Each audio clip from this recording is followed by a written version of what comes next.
Good morning. Welcome to the DFS Army YouTube channel. I am Razzle11, and you can find me on Twitter at Razzle11Grinds. I'm going to take a look at some pitching for today, the 3rd of August. We have a 4-game day slate and then a 6-game main this evening. So we will dig in a little bit. First, weather-wise, don't really see much. Some rain chances in Kansas City. But right now it doesn't look to be too serious. It is going to be in the 90s there, 90s in Chicago. Uh, Although some games are in the 70s by the looks of it. Uh, Wind blowing out in San Francisco, which is generally the case. But it's going to be in the 60s at game time. But it is an afternoon game, so the ball does carry better in San Francisco during the day. So that'll be something to check out. But let's dig in.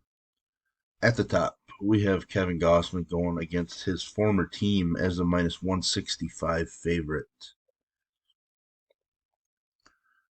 Dominated them the first time. Didn't really pick up the strikeouts.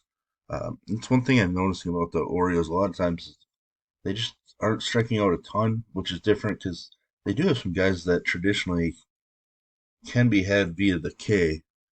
Gossman at home has just been ridiculous. Uh, Around what 12.8 K per nine roughly. 12.5 to 13 K per nine when at home. A ridiculous 27 fantasy points per game when pitching at home. Home runs obviously can be an issue. We saw that against Seattle, even in a pitcher's park of Seattle, giving up 4 home runs. But we also see that he still managed 20 plus DK points while giving up 4 home runs. I don't necessarily want to pick on this Baltimore team, but Kikuchi did shut them down yesterday when Baltimore was near the top of my stack rankings. So I will be going to Gosman. He should be matchup proof at this point, as one of the best strikeout pitchers in baseball. Max Scherzer, a minus 267 home favorite, making his debut with the Rangers. Pitching on normal rest. 5 of his last 7 starts have been 22 plus DK points. Actually, 6 of his last 8. I mean, he's just been strong. He has some bad starts, but still, I mean, even against Arizona, giving up 3 home runs, still managed 23 DK points. I like the spot against the White Sox.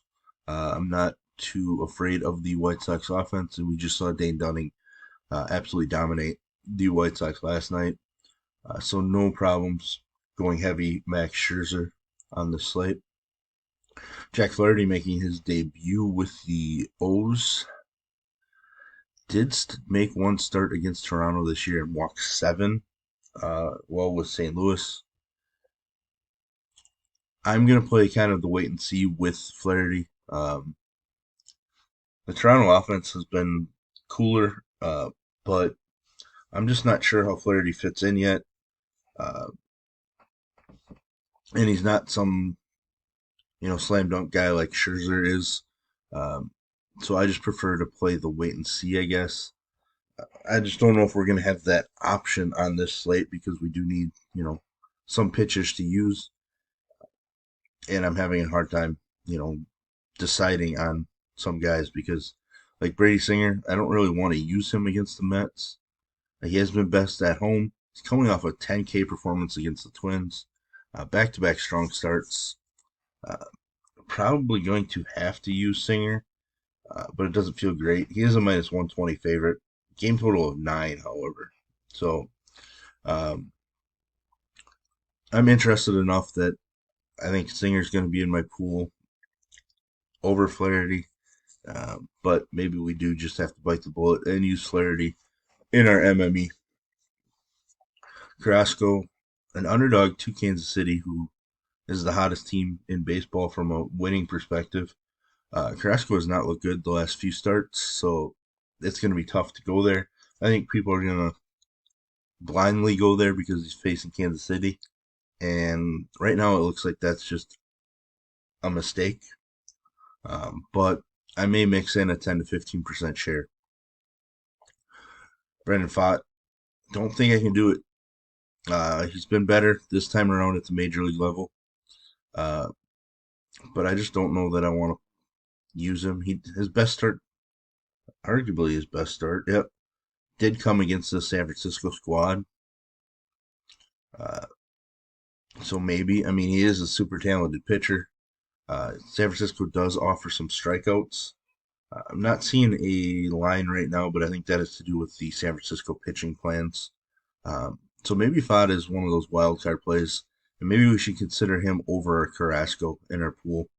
It'll be interesting to see where I end up as the day goes on.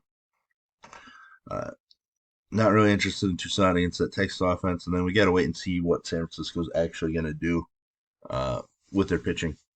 Looking at the main slate now, we have Otani against a strikeout prone Seattle squad. Uh, all four Otani in this matchup. He's made two starts against Seattle. Strikeouts are there. Uh, I am definitely going there. Did dominate Detroit in his last start. Prior to that, though, he had been dealing with some finger issues and struggling. But uh, to me, it's clear that Otani is the best pitcher on this slate. Um, Definitely the highest upside, and a minus 160 favorite at home. Julio Urias, a minus 285 favorite against Oakland. Uh,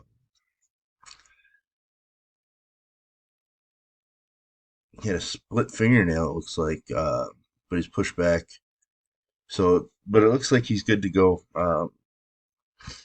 His performance has been all over the place since his return from the IL.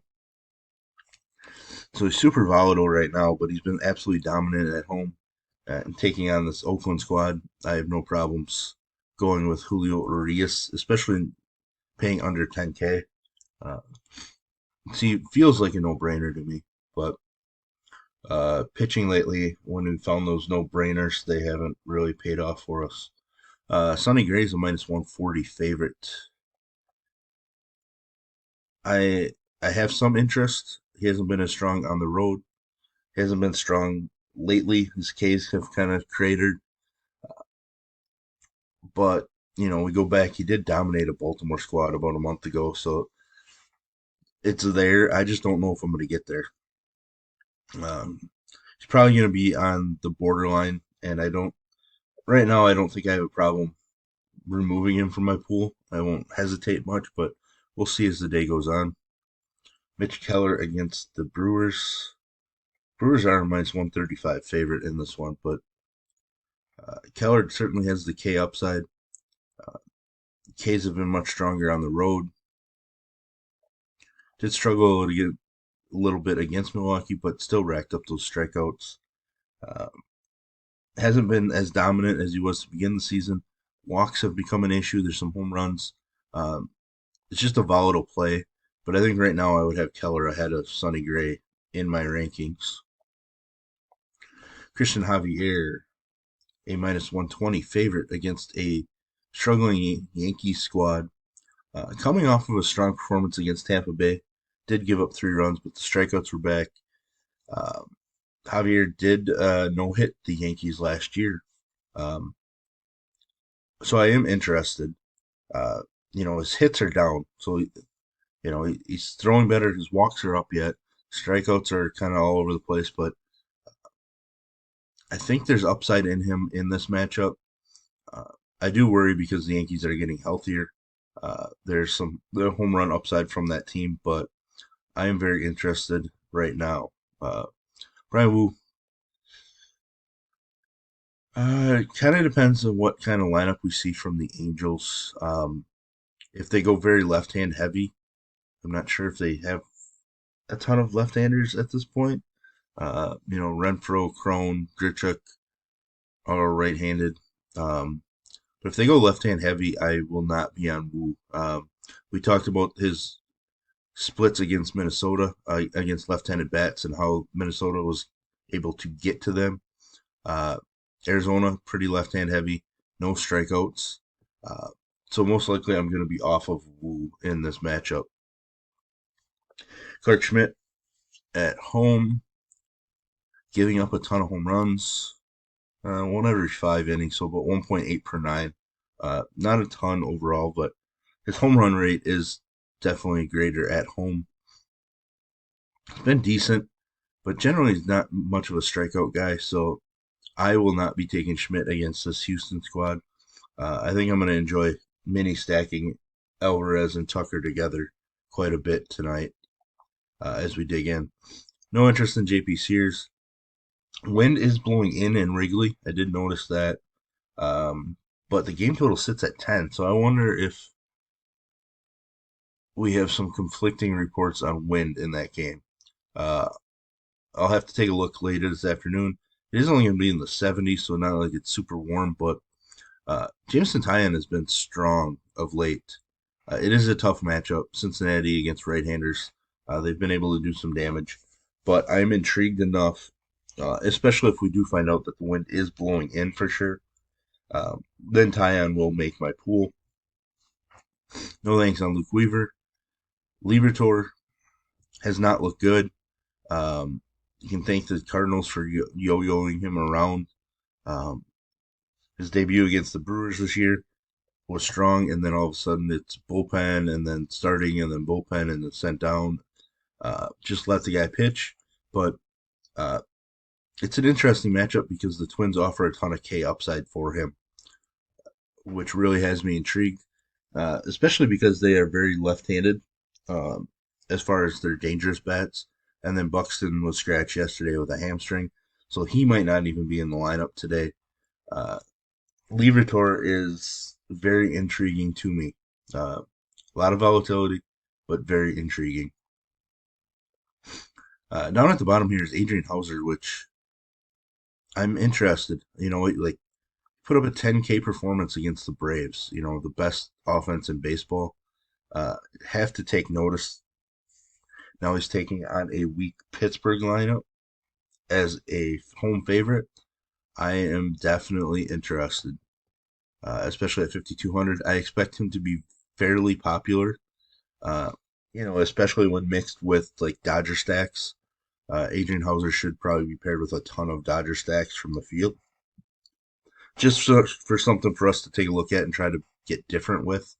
Um, but yeah, there's the look at the pitching for today. As always, my updated pool and everything is available to DFS Army members. If you want to join us, I'll put links in the description below. You can use promo code RAZ, it's RAZ, for 10% off monthly. And if you could please hit the like button, hit the subscribe button, turn the notification bell on, get the alert anytime we drop videos here at DFS Army. Would greatly appreciate it, and it helps us out a ton. So as always, best of luck, everybody.